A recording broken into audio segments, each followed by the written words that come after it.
Hello, everyone. Thank you for joining. We'll just give a few minutes to, it looks like there's some other people joining.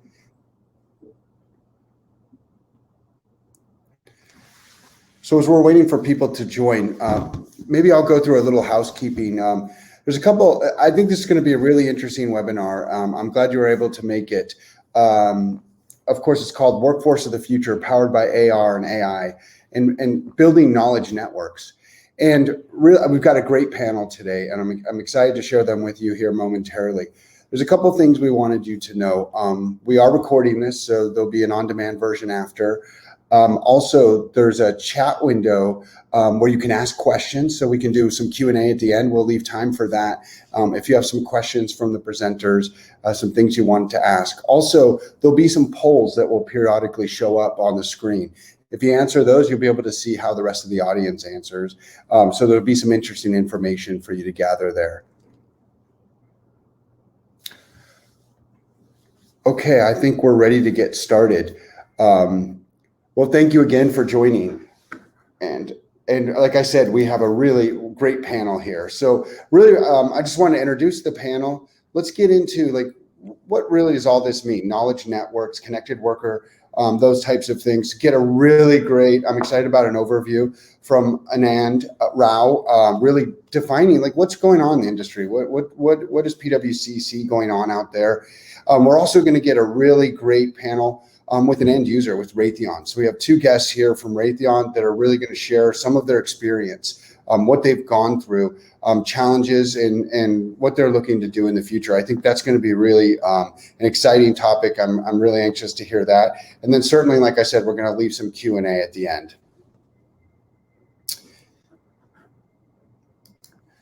So as I mentioned, we do have a great panel here, and I think it's going to be interesting. I'm going to let everybody introduce themselves. I'll start first. My name is Jereme Pitts. I'm the Chief Operating Officer of Librestream. I've been with the company for over 7 years and have over 25 years of SaaS software, enterprise collaboration software, and really get a chance in my 7 years here to get in front of the largest organizations in the world, get globally and see what they're deploying, see how they're looking at these technologies, what's important to their organization. So I've got a really good experience and how we look at that. And maybe you want to say a couple words if you would. Thanks, Jeremy. So great to be on the panel here. My name is Anand Rao. I'm the Global Artificial Intelligence Lead for PwC. I'm a partner in our Boston office. I'm also the partner in charge of innovation in our emerging technology practice. So that covers AI, AR, VR, blockchain, IoT, and a number of other technologies. So we help our clients first look at a variety of different technologies and see how it is changing with respect to technological change, with the future of work, obviously the pandemic, all of those changes, and how do they adapt some of these new technologies. But also very much we are makers and doers. So we basically work with the technology, build models, build the tools so that we have a very hands-on experience. So I've been in the industry for 35 plus years, been in the early days of AI, moved very much into the business side of it, and now bringing the two together and helping our clients. So that's what I typically do. Terrific, thank you. Hey, John, I see you. You made it. You're giving us a hard time with firewalls there, I heard. Yeah. We can hear you. Hey, John, would you mind just giving the group a... Oh, okay, great. Would you mind giving the group just a little background on yourself? Oh, sure. I'm an engineering fellow at Raytheon RMD. And I guess my background is ships, airplanes, automobiles, all those kind of fun things that move. Doing the engineering and systems engineering and strategic planning for those type of things. And more recently, the past couple of years, I've been working with Erik, our other presenter here. We're working heavily in the area of sustainment and how do you keep those things that go, how do you keep them running efficiently and smoothly? And that's actually a pretty exciting field. Perfect, thanks. Hey, Erik, I know you were having some challenges on video. Are you still there on audio? Yep, I'm still here on the phone. Terrific. Maybe just a couple of words, if you would. That would be terrific. That would be great. Sure. So my name's Erik Schmidtberg. I've been with Raytheon since 2007. I'm the chief product owner for our condition-based maintenance plus initiative within Raytheon. And what we're trying to do, John hit on it nicely, is apply kind of the information age, digital age technologies to how we sustain and develop aerospace and defense systems. So a lot of AR, VR technology, Internet of Things, and really looking at how do we modernize how we prepare our end users for the mission that they're going to perform. That's terrific. Thank you, Erik. Looking forward to hearing more. So I think we'll get right into it. John, I noticed your video went off, but hopefully you're still there. So if we kind of take a 30,000 foot view to what we're talking about today. So if we look at kind of the global workforce, the people that are deployed to do jobs, whether that's manufacturing floor, whether that's field service, 80% of them don't sit behind a desk. So they're doing their jobs not in carpeted spaces. They're doing it in a rugged space in the field, whether that's a dangerous or hazardous environment, low connectivity environment, or a manufacturing floor. Also, where there's hazardous environments, obviously connectivity with concrete and steel and things like that, we see a lot. So kind of kicking it off, thinking about 30,000 feet, how do we help these workers? How do we connect them? How do we make their jobs safer, faster, better? So that's kind of like a starting point of how we're thinking about this. So when we talk about transformation, workforce of the future, AR, AI, I always say the technology doesn't matter. It's what do you do with the technology? It's going to change your organization, change. It really represents a couple things. On the left-hand side, what are some of the issues that these organizations are having, whether it's in the field or manufacturing floor? And really, it's boiled down to two areas, which is increased complexity. So the business models have gotten more difficult. Sorry, guys. Looks like hopefully you can still see my slides okay. The business models have gotten more difficult, and that means that you have emerging markets that are coming saying they want to buy the product different. And these are traditional companies. They might be in business 50, 75, 100. We have customers that are 150 years in business, and they're doing things that they never thought they would do. Power by the hour is a good example in the aviation industry, but you're seeing that with elevators and air conditioning, places that you never thought you'd see business models like that before. Distributed models, whether that's a global model, whether the ecosystem takes a lot of different people to make it successful. So you can imagine on an oil rig in the middle of the North Sea, there's lots of people that have to come together to make that successful. There's safety issues, there's all those types of things. So there's lots of complexities. And then of course, just expanded product lines, technology, things that are coming that are important, that really maybe they weren't there in some of these products before. And then the other thing is evolving workforce. So this just means, hey, you've got workers coming that are going out of the business, and you've got workers coming in, and really that knowledge exchange. So you have people that are leaving the business with 35 years of experience. They have a lot of information in their head. They've got a lot of that tribal knowledge on how to do something. And then really every industry we're seeing across is just how do you focus on increasing safety? So there's a lot, if you boil it down to increasing complexity in the product and the business model, and really that evolving workforce, that's the start of why you would want to think about technology, why you'd want to connect those workers. Again, better, safer, faster. In the middle, I won't spend too much time, but what are the drivers? I mean, worker safety, revenue increase, cost savings, really cost avoidance. So those are areas that we're hearing across the board. Are reasons that people want to use this technology, are using this technology, benefits they're seeing from this technology. And I kind of like to say on the right-hand side, it's really the elephant in the room. So I mentioned kind of the evolving workforce and workers leaving with knowledge in their head, but it's at an extreme level. Actually, by 2023, 85.2 million shortage global worldwide on these types of workers. And I think this is interesting because you've had like a small or a really slow, almost 20 years kind of building up to this 85.2. And on the other side of it, so it doesn't just go to 2030 and then it gets better. It's a really slow kind of decline through that. So there's really a long period of time where technology has to fill the gap with these workers. You won't be able to throw bodies at it like you were. You won't be able to fly someone somewhere. And the last thing I'll say on this is you really have these workers that are coming in for a shorter amount of time. They're not coming in for 25 years. They're coming in for 2.5 years. How do you get them the information they need? So with that, what do you do? How do you make this happen? How do you engage? How do you make the worker more efficient? Use this technology. So really, if you think about these kind of 4 pillars, are capturing data. So capture everything that's going on in the field of the manufacturing floor. How do you analyze that? So once you've captured it, what's really happening? How's it happening? Is it different in different environment, different for different workers in different environments? How is this affecting the overall success rate of that piece of equipment, that piece of technology?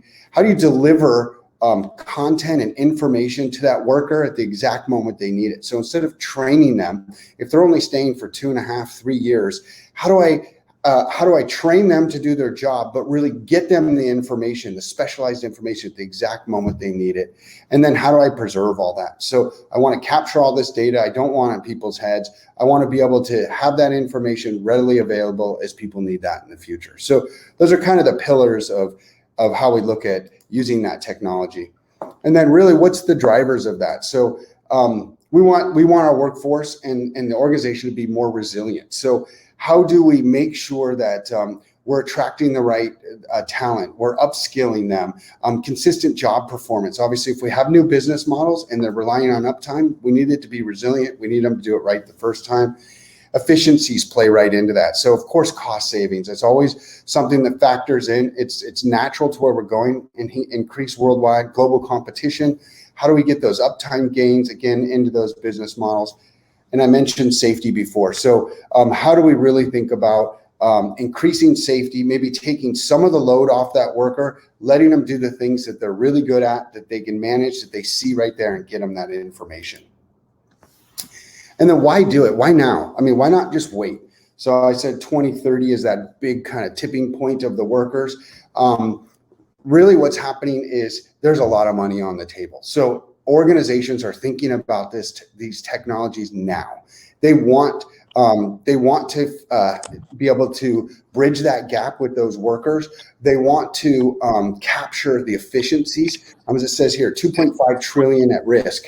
And those are really, that's a small number. It's not even a global number. How do we capture some of that money and put it back into the system?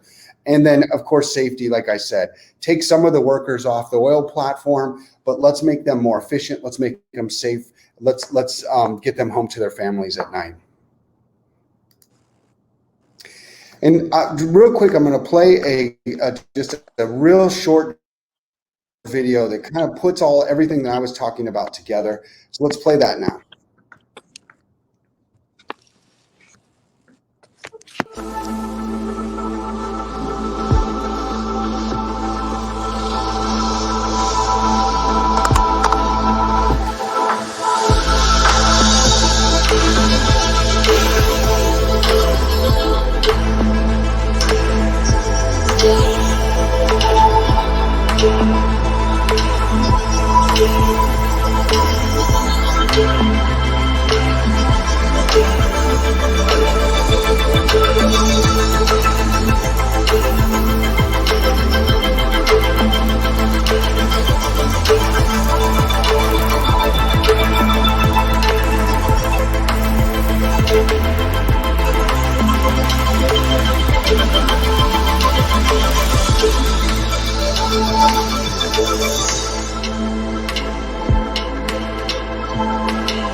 Terrific. Hopefully you guys were able to see that all right. I think that does a really nice job of summarizing everything, probably in what I said in too many words, summarizing that in a minute.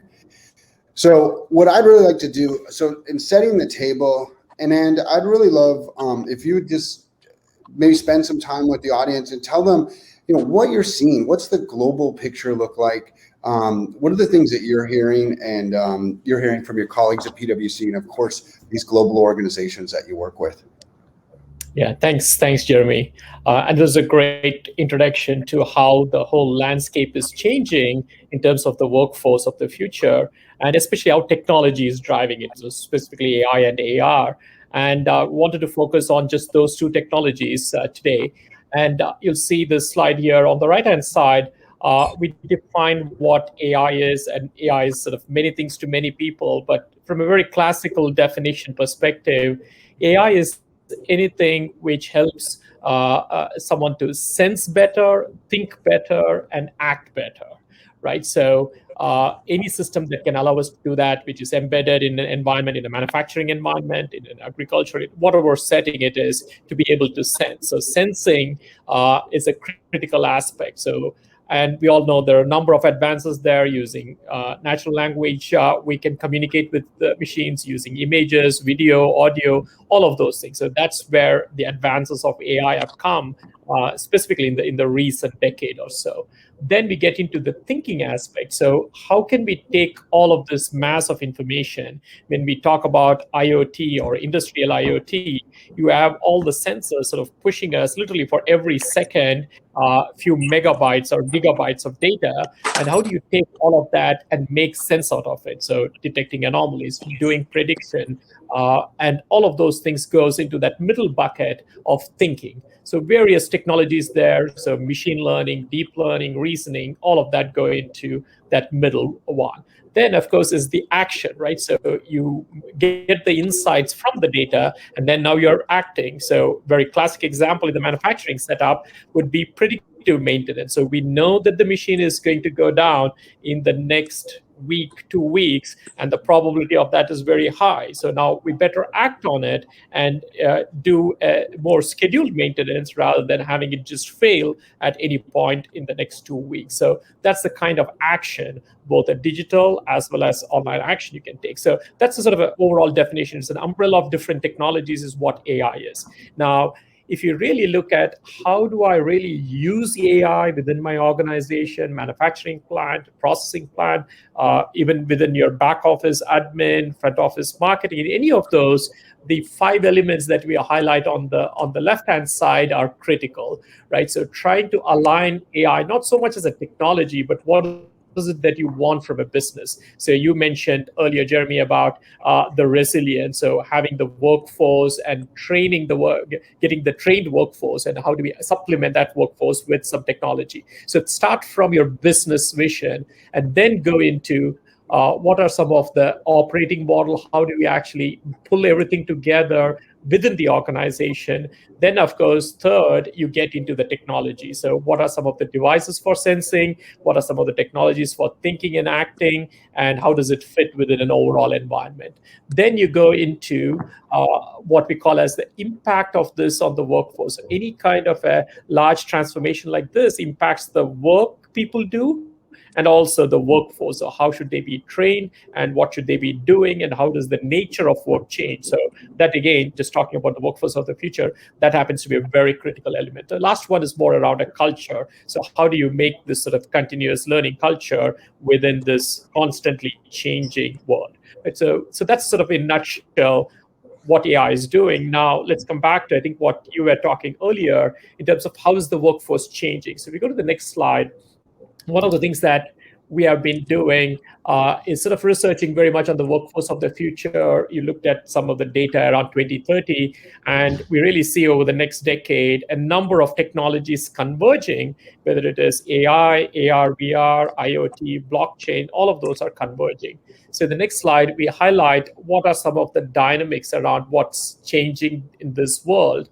Again, one of my colleagues has written this book, Blair Shepard, on 10 Years to Midnight, and he talks about sort of 5 key drivers here.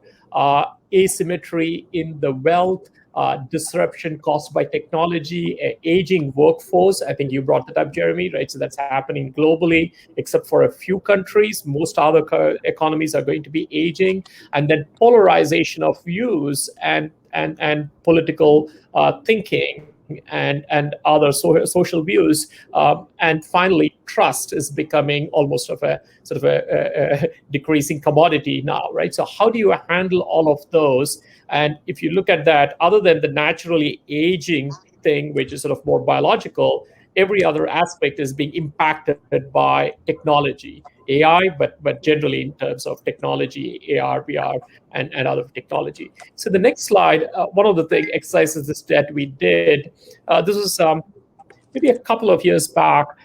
We really wanted to look at, as we move towards 2020 and beyond 2030, how is the overall socio-political economic dynamics changing. We came up with these two axes, which leads to some very interesting scenarios, if you like, so typical scenario modeling. On the one axis, you see a collectivism, where people start thinking that we need to act as a group and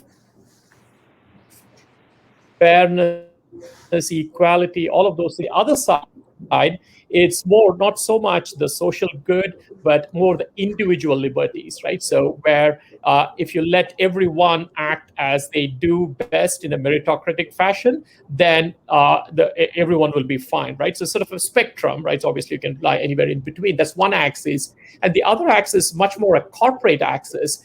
To what extent are we going to have larger and larger organizations holding the data, having the power to influence decisions, versus to what extent all this innovation is going to be fragmented. So business fragmentation or much more integration. So we combine these two axes, we get to some very interesting scenarios. So I'll go to the next slide here, where we looked at sort of 4 colors of the world, right? So if it is a highly fragmented, collectivist kind of a society, you're going to be looking at more humans first, small businesses, human first, much more socially cohesive kind of groups. And technology obviously has a big role to play, but it's a very different kind of a society. On the right-hand side, what we call as the red world is fragmentation, but also very much that individualistic notion, right? So innovation and individual innovation and small companies innovating, and it's a very much an innovation-driven economy.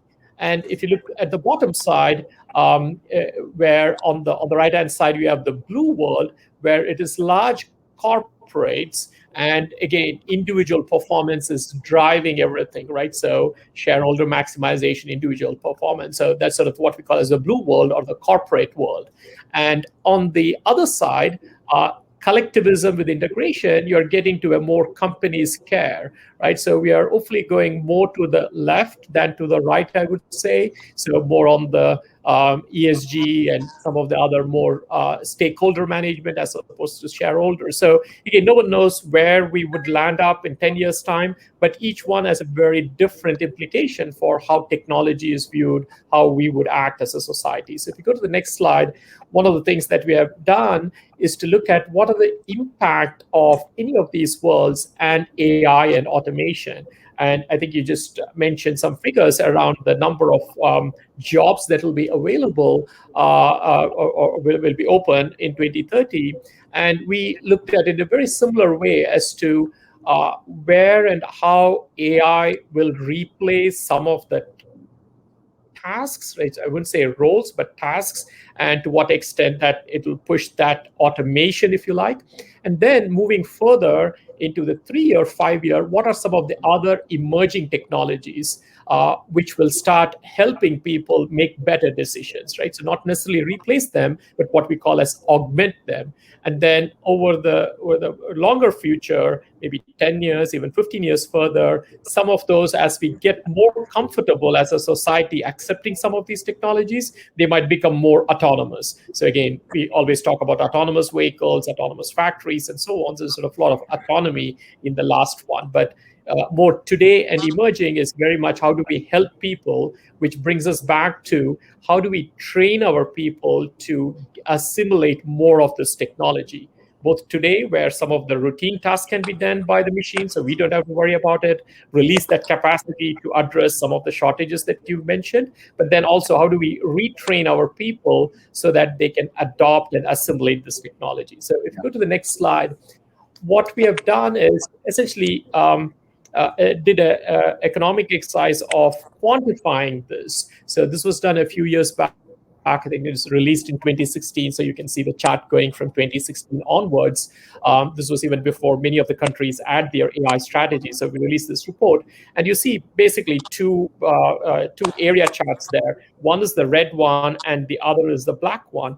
The red one is very much where AI technology, other technologies are coming in to essentially automate what people are doing. So these are repetitive tasks. It could be manual or it could be cognitive, right? So those tasks are being automated, which releases time for people to do other things, to add other value-added tasks, right? And also it makes it safer in some sense. The one that you see on the top, the black bar there, is more around AI as a fundamental way of changing the way we make decisions. So I'm sure everyone here will accept the way we used to consume videos and movies, let's say in the 1990s versus now, is very different, right? So everyone is a producer, everyone is a consumer, right? So we don't go for 90-minute pieces, we just go for 90-second pieces, right? So if it's not bite-sized, you really don't get viewed that often.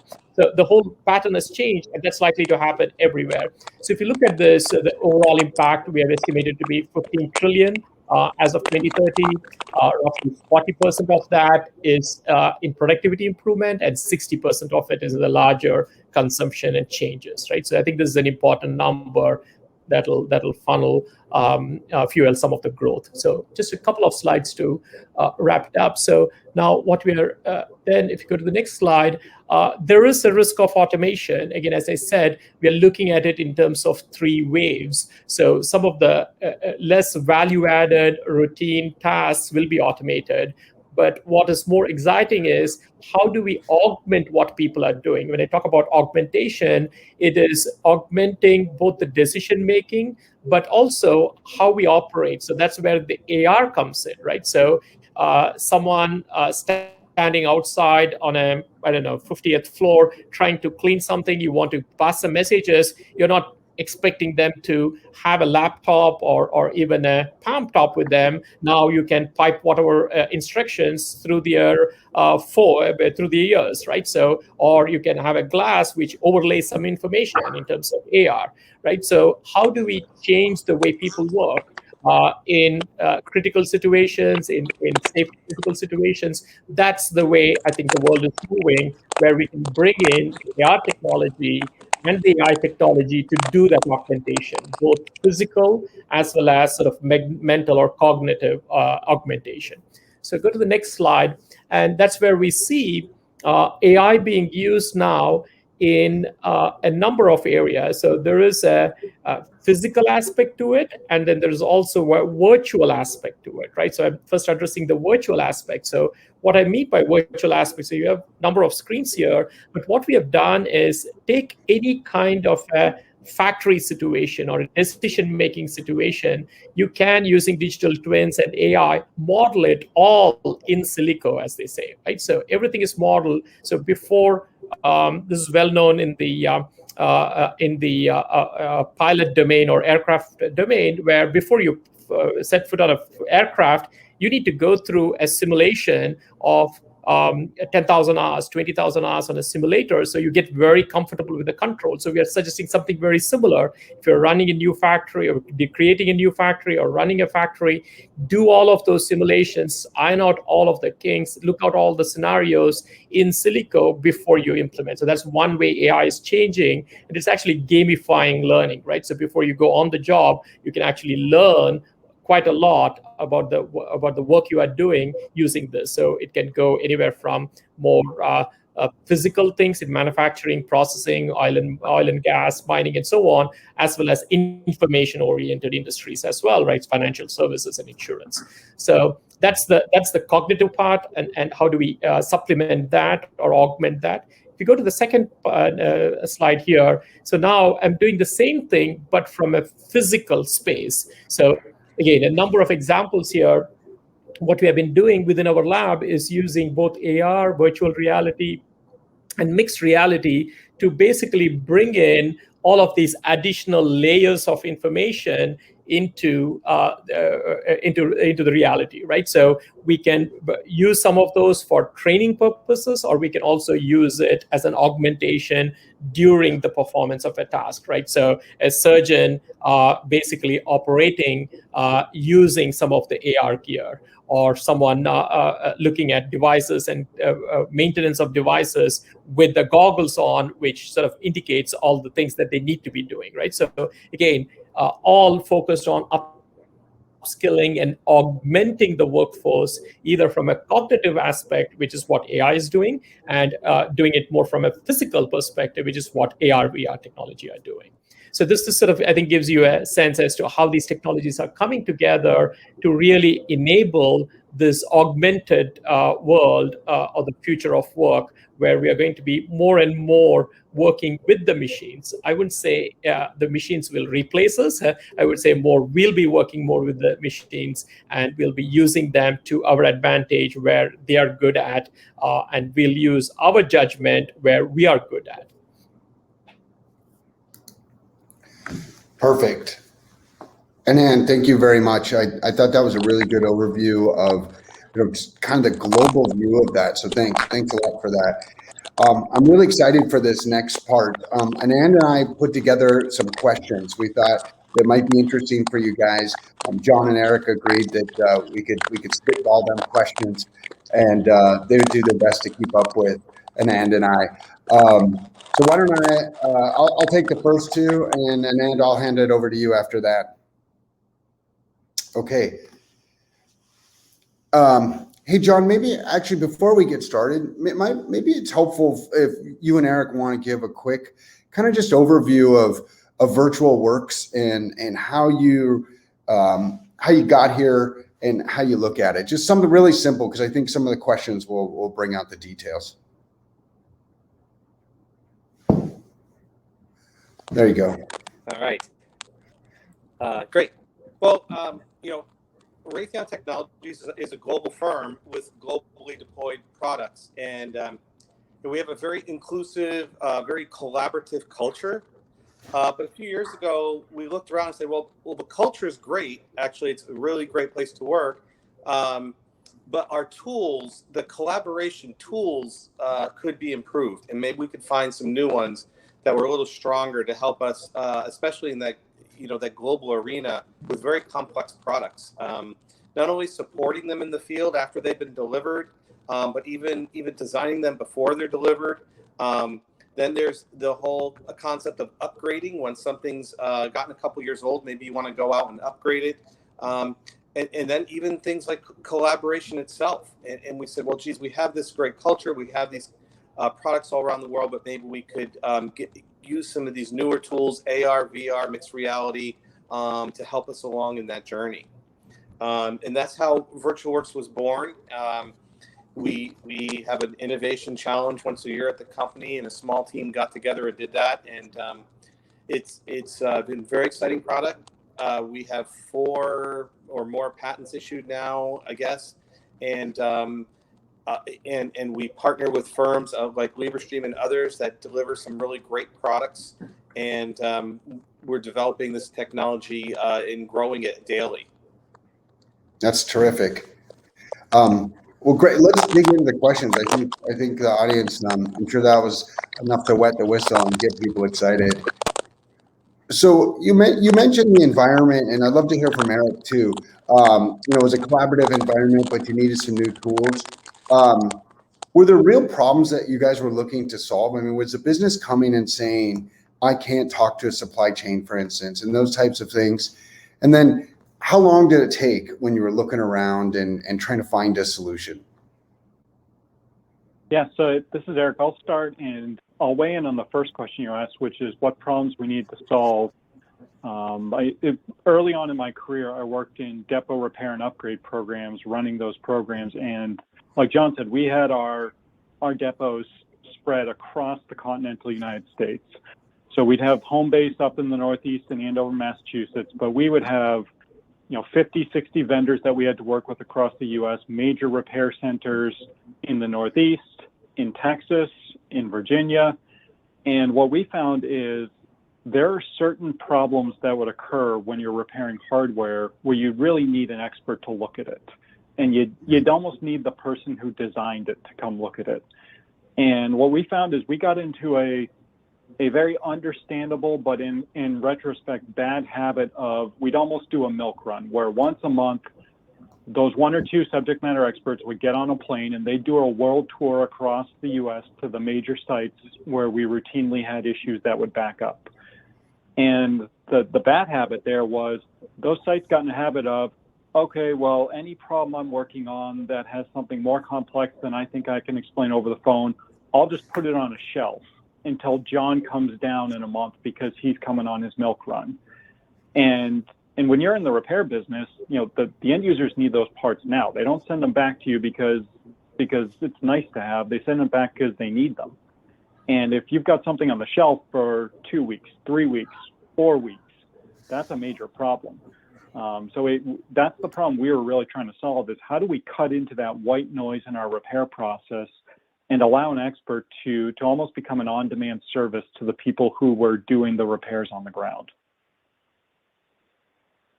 And John, I'll let you jump in as how many vendors we looked at and how we down selected to Librestream with VirtualWorks, because that's where you and I kind of did the handoff of I brought the need and you helped design the solution. Yeah, definitely. First, I think I'm going to ask our moderator to probably mute the other mics. I'm sure that people are getting a lot of feedback as I am. I believe it's Anand's mic that might be having some trouble.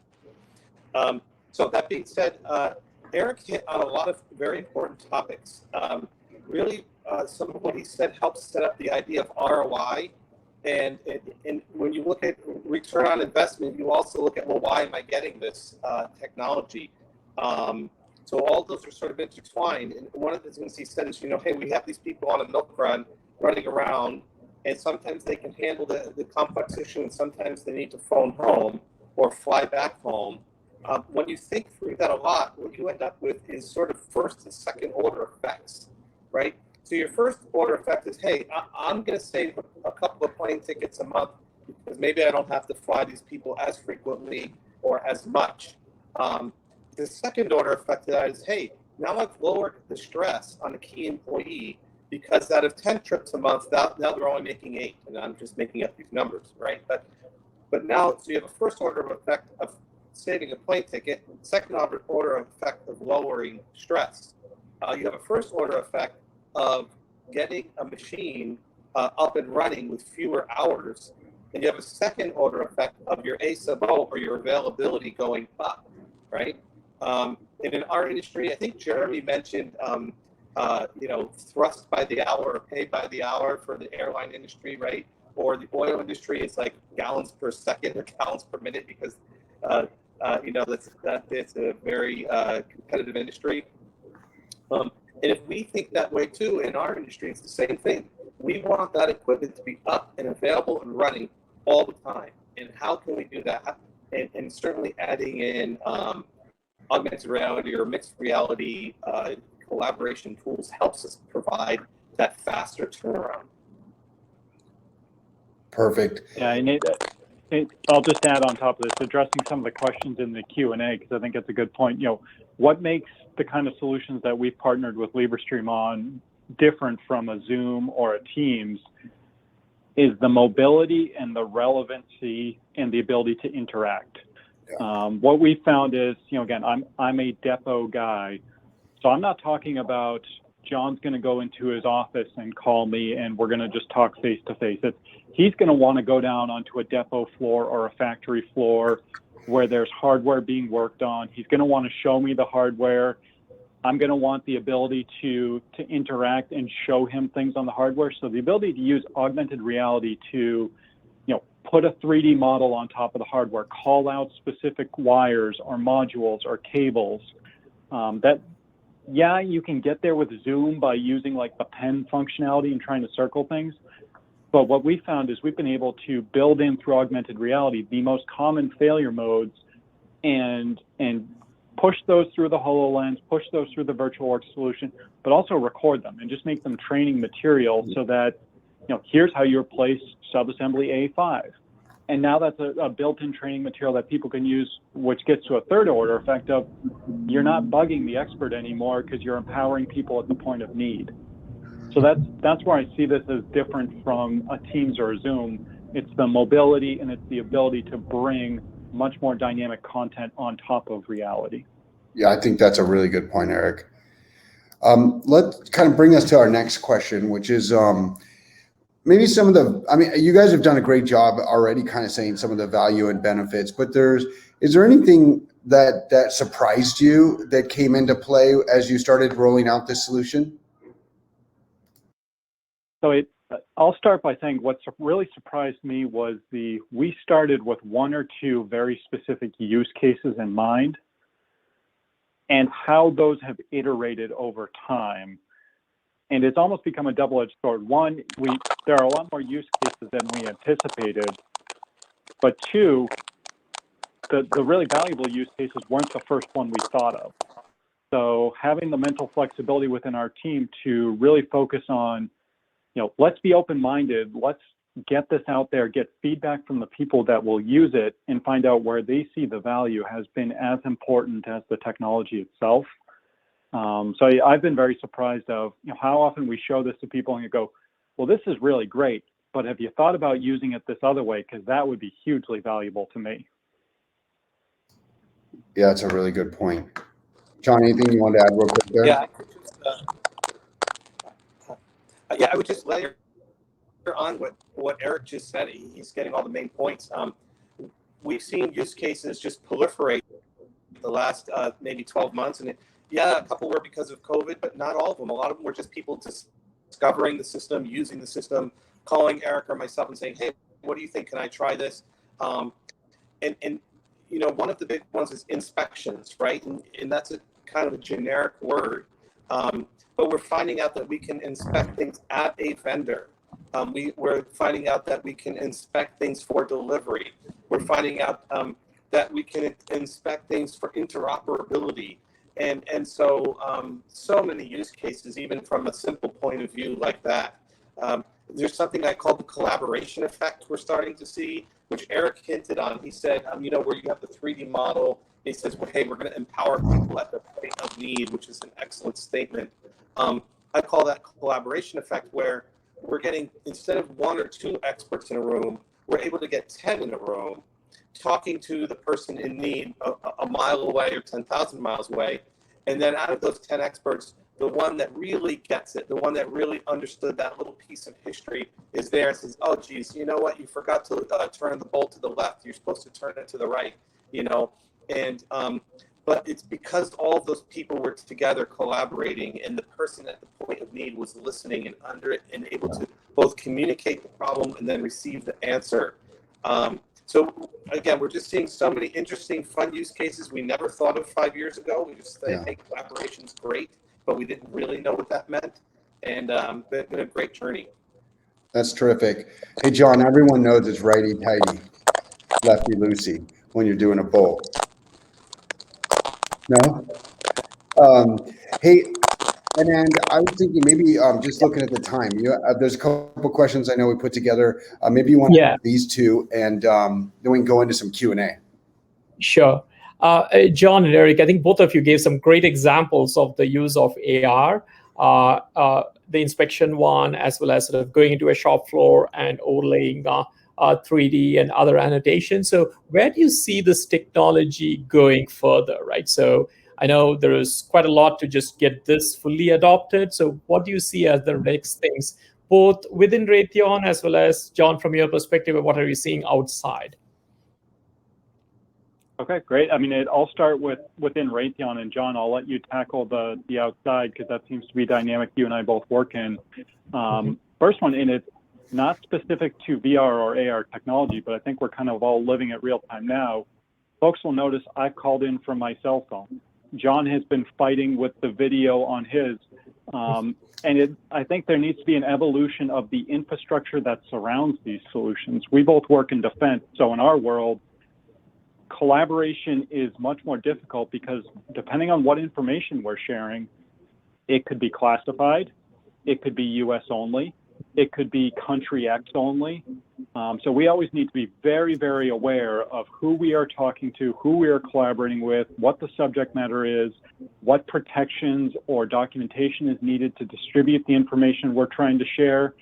So I think that there's, especially when you talk the aerospace and defense industry, the infrastructure and the networking that enables it needs to catch up to the technology itself, because we run into all sorts of challenges that there aren't there in the commercial world. Case in point, what we're doing now, our company issued laptops are fighting us on the ability to remotely collaborate into Big Marker.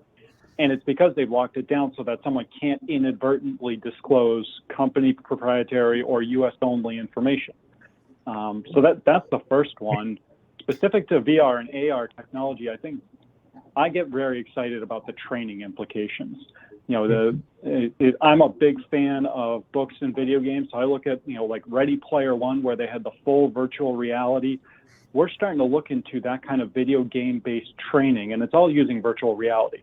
If I've got $100 million plus radar that I need to train someone to use for the first time, I can build them a dummy radar to train on, which is a physical prototype. That's very expensive.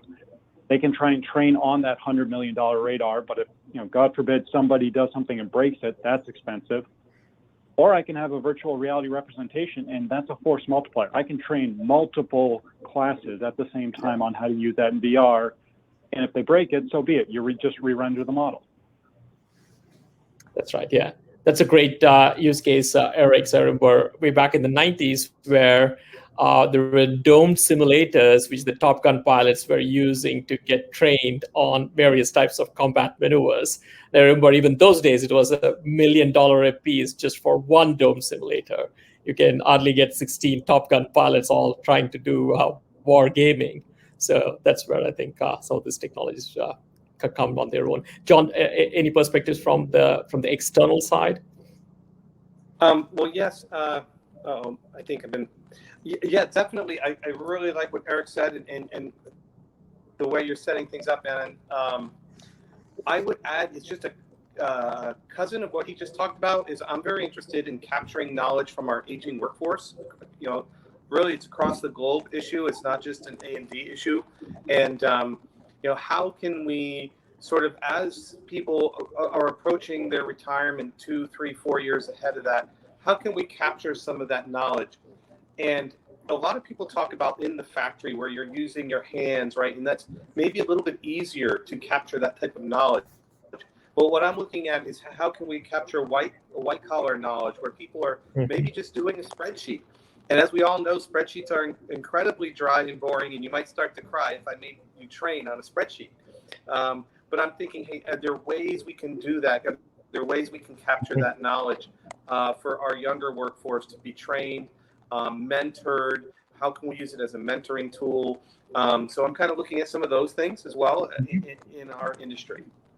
Yeah, that's a great one as well, John. One of the things that we have done recently is released a study which basically looks at the soft skill training. And everyone knows, as you just said, on the hard skills, but on the soft skills, how do you mentor someone who's really technical, right? So our diversity and inclusion, where there are tough things to walk through and people are very hesitant to do a role playing with face-to-face, but you can bring that out in a VR. And we saw that the effectiveness of some of these people went up a couple of notches just by getting them on a few of these VR sessions. That's a great use case there.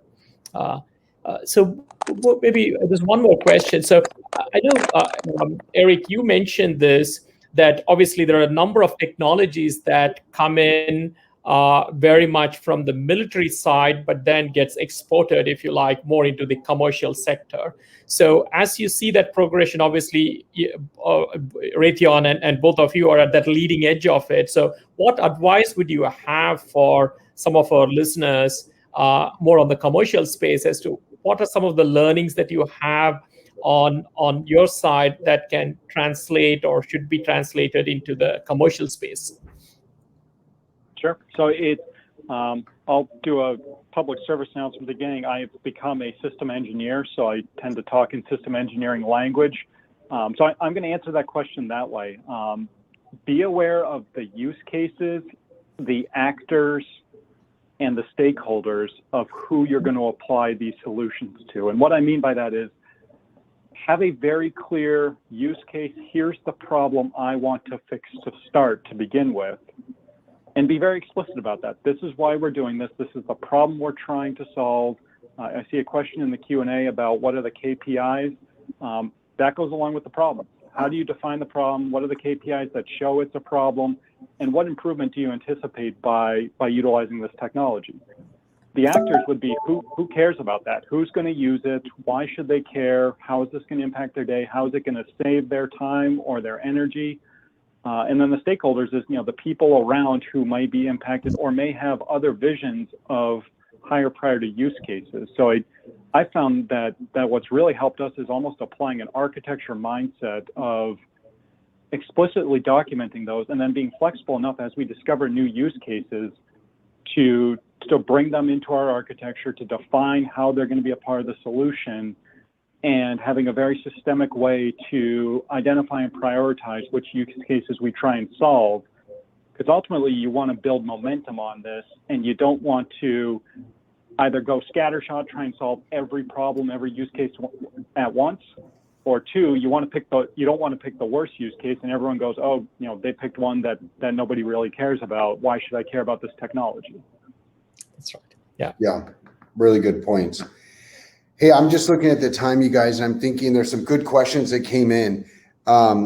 Maybe we can, Erik, thanks. I saw you incorporated a little bit of the questions. I thought that was great into that are coming in into what you were saying. Maybe I'll read off a few and you guys could kind of field them. How do you feel about that? That sounds great. Okay. I'm just looking at these. So looking at the poll results, there's a question that says a majority of the people don't seem satisfied with how they're capturing this content and as you guys were saying, the information in people's heads and such. What's the first steps for those people? So what do they think about? What do they invest in? What can they do now? Anand, do you want to take a quick stab at that?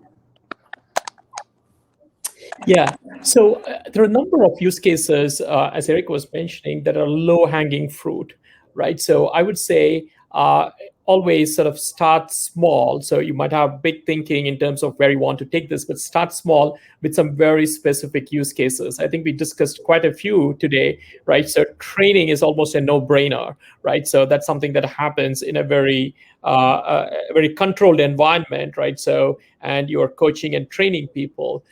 Then I would go more into use cases which are more in the field, right? So inspection that came up and other use cases. So I would basically start small and also start from where is the business value first, both two axes, right? So where is the value and how quickly can we realize that value, right? So if there's a great value, but it's a 2-year, 3-year process, I would do that, but more start with the smaller ones first, build the capability, and then you can attack some of the bigger issues, right? So that way, I think you're building enough momentum in the organization to go after these.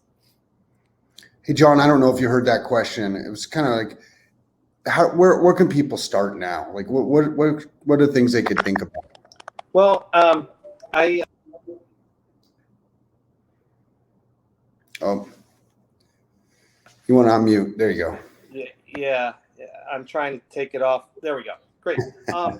Well, I would actually layer on to something Erik said earlier, where you're kind of taking a systems engineering view. Another word for that is sort of looking at requirements.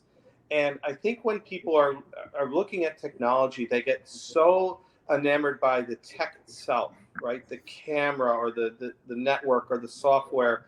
And I always try to tell people, slow down. Well, the technology is not really important. It's a tool to get you there. Blink your eyes, it's going to change in 6 months. Look at your requirements. What are you trying to accomplish? And then think, again, something Erik talked about was, how can you measure that? What are the metrics for that? Because I'm always trying to build the financial models for these tools in our company. So I'm always saying, hey, how are we going to measure the improvement? And if you can't measure the improvement and you can't describe your requirements, then you need to stop.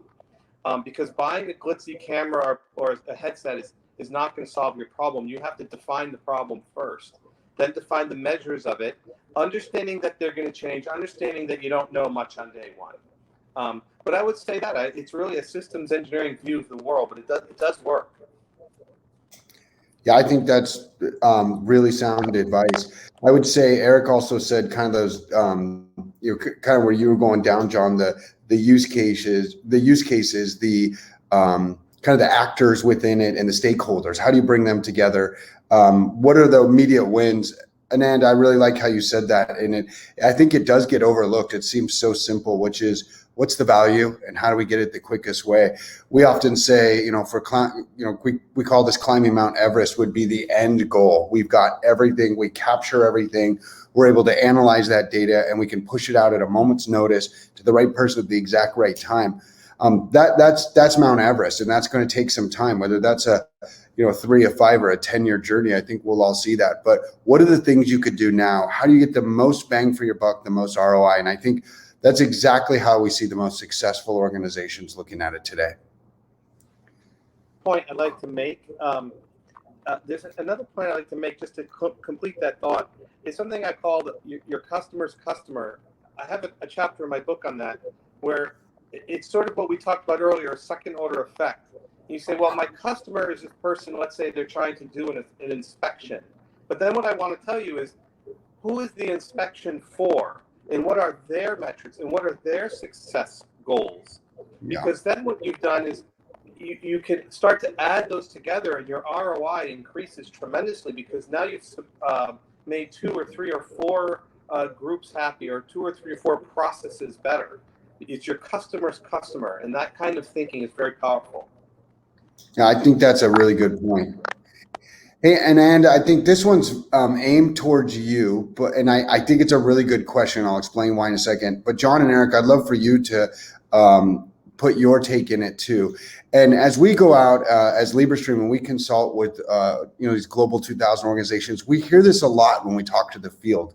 And this is it. So if for those tasks that will be automated that you were talking about in your slides, Anand, should companies be aiming to kind of retrain these workers, displace these workers? Like, at the end of the day, like, are the workers almost marching themselves by using these technologies to, certain doom? And I really appreciate the person who asked that question. That I think that's a valid question on people's minds. Yeah, no, it's a great question, Jereme. I would sort of take them at sort of 2 levels. So in areas where you're doing, I would say, 80%, 90% tasks which are repetitive, manual or cognitive repetitive tasks, those are very likely to be replaced, right? So the machine is going to be doing that, and you need fewer people to do the same quantum of work, right? So that's when the same person is doing 80%, so roughly 70, 80% of the task, right? So in those cases, we very much need to look at how do we redeploy those people. They may not be in the same group, right? So because the machines are replacing some of those tasks, the need might be for more data scientists or operations people and so on. And you cannot take someone who is a factory floor and then start teaching them data science, right? So some maybe, but not everyone. So you really need to be looking more thoroughly within the larger organization as to where they could be redeployed. And if they're not redeployed, actually have a negotiation as to what is the right path for them, right? So this is where we get in from enterprise level changes to societal changes as we think through more broadly on the impact of technology, right? So what would happen to them, right? So where would they get the task? So is there reskilling programs or technical programs outside of the firm to be able to do that, right? So the whole community backing that up. But I would say that's one part of it. The other part of it is more around, hey, how do we upskill our existing people? And that can happen over a gradual fashion, right? So just as we get comfortable with one version of a particular tool and a year after something else comes, yes, we know there are more new features there, but we tend to use the old features and slowly we learn the new one, right? So that's okay. So slowly progressing on that technology path should be the other aspect of it. Yeah, I think those are good points. Hey, John and Erik, have you heard that as you kind of were thinking about this, rolling it out? It was early days. I mean, was it like, I'm not using this stuff, this is just going to replace my job? Or were people saying, I need help, I'm sinking, I'm underwater? Yeah, so it's number one, I love this question. It's actually addressed really well in a book that I'm reading right now, which is Reprogramming the American Dream. It's written by the CTO of Microsoft, and it is absolutely aimed at this question, which is, how do you deploy these kind of solutions as enablers and empowerers rather than as replacements? And one of the things I've found, and John, probably hears this once a day from me, if not more, is I'm constantly reiterating with my team, promote yourself mentally and try and figure out how you can evolve with the technology, because it's where we've had the most luck is nobody's an expert on the process or the use case like the person performing it today. And if you can get that person's buy-in and get them, going back to my system engineering way of looking at things, if you can get them to help you write the use case and identify the actors and identify the metrics, by definition, you're helping them be a part of the solution. And what I found is, as soon as people can feel like they're part of the solution and can see that there's a role for them as this evolves, and if you can define your KPIs as making their life easier, even if it changes their job, that's 90% of the solution. Right. There's the 10% where there are jobs that are going to be, because they're very repetitive, where AI or other solutions can replace them. But there's new jobs that open up, supervising, training, deploying the solutions. So we've had a lot of really great luck with folks of helping them get through that paradigm of being a part of the change and helping to make sure the deployment goes well, and then overseeing it during maintenance mode, because they are experts on the use case. Yeah. Hey, John, I'm looking at the time. We're pushing up against the end here. Was there any last kind of comments you had on that? I thought there were some really good ideas that came out. Oh no, I really agree with that. Making everyone part of the solution, and not to be afraid of the technology, but also don't believe that technology is everything, right? Like you have to have the human technology interface, and that's when the win happens. Yeah, I think that's a really good statement. We call it the human IoT sensor. It's the part that was forgotten in digitization 4.0. Okay, first, I'd love to thank the audience. You guys, thank you so much for taking an hour out of your day. We really do appreciate it.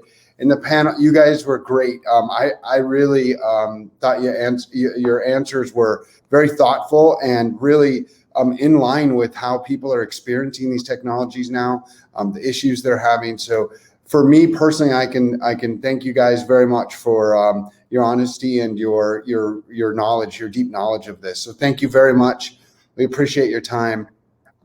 We'll see you guys again soon. Thank you. Thanks, everybody. Thanks.